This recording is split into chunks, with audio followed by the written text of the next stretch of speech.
सचिन पायलट पूरी तरीके से फेल हो गए। 1500 हजार से ऊपर लोग नहीं आए। इस प्रकार की खबरें मीडिया के अंदर चलाने के लिए कही गई थी। ये सुन लो, 1000 से 1500 समर्थक ही जो है वो यहाँ पर पहुंचे हैं। केवल 1500 की भीड़, वो भी सचिन पायलट के वहां पर पहुंची हुई। क्या वजह रही कि समर्थक नहीं आए? पहले मैंने सोचा था कि मैं वहां पर नहीं जाऊंगा क्योंकि ये इतनी बड़ी घटना तो है और बहुत सारे मीडिया कर्मी वहां मौजूद हैं, मगर इस प्रकार की मैनिपुलेशंस मैंने दोबारा से देखी। पहले गजेंद्र सिंह जी के मामले में देखी, उसके बाद गोवर्धन सिंह जी के मामले में देखी, और अब जब सचिन पायलट के मामले के अंदर भी हो रही थी। तो जैसे ही मैं गाड़ी खड़ी करने की कोशिश कर रहा था, उतर रहा था, एक पुलिस वाले ने कहा कि भाई साहब, पत्रकार साहब, आपका यहाँ पर कोई काम नहीं है। तो इसीलिए मैं 1 किलोमीटर दूर गाड़ी खड़ी करके आया हूँ, मगर देखूंगा जरूर कि 1000-1500 जो बोल रहे हैं मीडिया वाले, ये कितना सही बोल रहे हैं। अब मैं इस बारे में बिल्कुल श्योर था कि यहां बहुत ही बड़ा घोटाला चल रहा है, मीडिया घोटाला। गजेंद्र सिंह जी शेखावत के बारे में पूरी मीडिया के अंदर हर जगह गलत खबरें चलाई गई, जबकि असली बात कोर्ट ने जो बोली थी, केवल मैंने बताई थी कि इतने बड़े स्तर के ऊपर मीडिया बिक कर केवल और केवल सरकारी आदेशों की पालना करते हुए गहलोत सरकार के कहे अनुसार, उनके मीडिया प्रभारी के कहे अनुसार कैसे कर सकती है, वो भी केंद्रीय मंत्री के खिलाफ। मगर ये हुआ था। ये जो यहां पर आप भीड़ देख रहे हैं इस समय, ये भीड़ को बोला गया 1000-1500। 1000 से 1500 समर्थक ही जो है वो यहाँ पर पहुंचे हैं। इस प्रकार से मीडिया को मैनिपुलेट किया गया। गोवर्धन सिंह जी के मामले के अंदर हर खबर के अंदर चलाया गया कि इस प्रकार का कुख्यात अपराधी पकड़ा गया है, इतने सारे इसके ऊपर मुकदमे हैं, इसका ये फ्रीज कर लिया, ये तलाशी ले ली गई। मगर ये कभी नहीं बताया गया कि इतना सारा सर से लेकर एडी से चोटी तक का जोर लगाने के बाद चवन्नी मिली क्या आपको? पूरी मीडिया को दबा के, डरा के, उनको बोल के कि आपको विज्ञापन से वंचित कर देंगे। यहां पर पिछले 25 साल से राजस्थान में खेल चल रहा है। राजस्थान पत्रिका के ऊपर यह बहुत ही सक्सेसफुल इंप्लीमेंटेशन किया गया पिछली सरकार का, और इस बार पिछली सरकार का ही तो मिली जुगली चल रही है। और इसी बात के ऊपर तो ये अनशन था।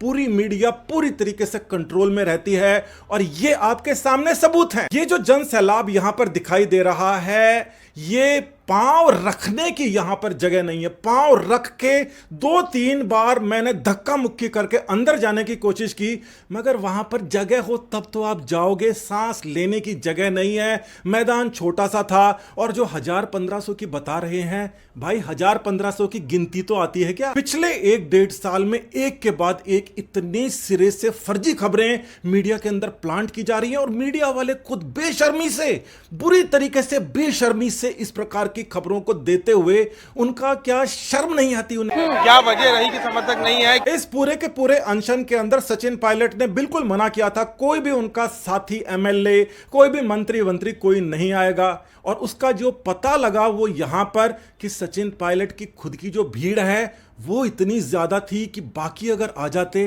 तो जयपुर जाम हो जाता, कानून व्यवस्था का क्या होता। इसलिए ये उनका सही डिसीजन था कि कम से कम लोग आए, मगर वो भी कम से कम जो लोग हैं वो आपको दिखाई दे रहे हैं। लोगों का आकलन चाहे कुछ भी हो, मगर मेरा आकलन ये है 20 से 25 हजार तो कम से कम थे ही, उससे ज्यादा ही होंगे। वसुंधरा की सरकार और गहलोत की सरकार की केवल 3 लोगों से हालत खराब होती है, एक गजेंद्र सिंह जी, एक गोवर्धन सिंह जी और एक सचिन पायलट।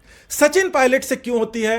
क्योंकि वो बहुत ज्यादा तेजस्वी हैं, और जैसा कि मुख्यमंत्री ने खुद ने कहा हुआ है कि इंग्लिश बोलने से कुछ नहीं आता, और उसके बाद में बोलते हैं कि मैंने इंग्लिश वाले सारे स्कूल खोल दिए हैं। साथ ही के अंदर ये भी आप जान लीजिए कि मुख्यमंत्री जी के बेटे को कभी भी इंग्लिश में बोलते मैंने तो नहीं सुना है। आपने अगर सुना है तो आप जरूर उनका कोई इंटरव्यू का लिंक देखिए। ये जो अनशन था, ये वसुंधरा के खिलाफ, वसुंधरा के टाइम के उसके सरकार के करप्शन के खिलाफ था, और ये खुद का इनका कहा हुआ चीजें हैं जिसको लेकर सचिन पायलट यहां पर बैठे थे।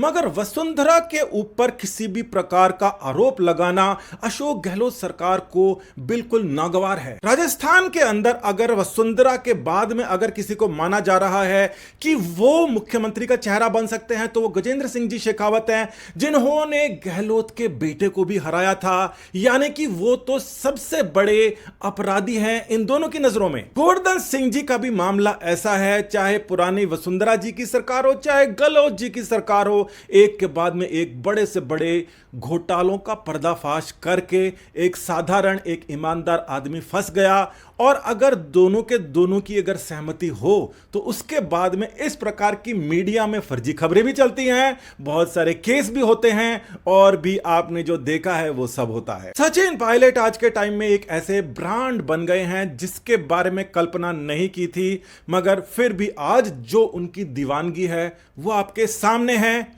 और एक बार और से सुन लीजिए कि मीडिया क्या कह रही थी और सच्चाई क्या है। 1000 से 1500 समर्थक ही जो है वो यहाँ पर पहुंचे हैं